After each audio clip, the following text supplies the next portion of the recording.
Weche mag somo kachel kod weche mag omenda wacho ni kata bed ni piny owacho oseketo tenge bilion 24 ne chenro manyien mag siro chenro mag somo ne jopuonjre mbalariany.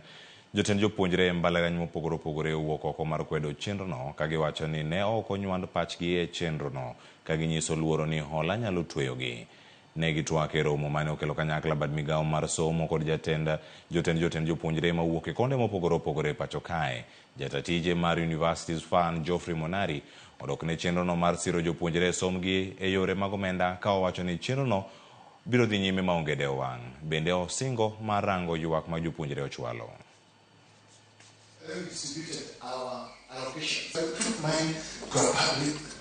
I want to appreciate the fact that the State Department of Higher Education has or acknowledges the role of evaluation of this funding model.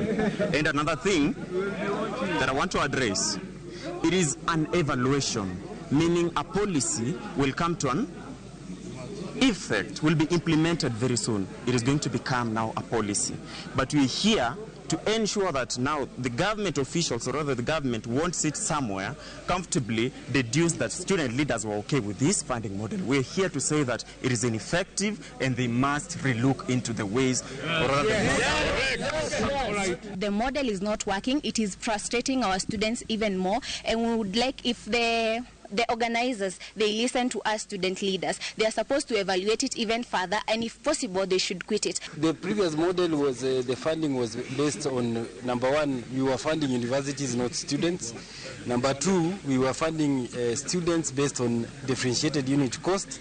Currently, we give them scholarships, so we remove the differentiated unit cost. We're only funding third years and fourth years DUC.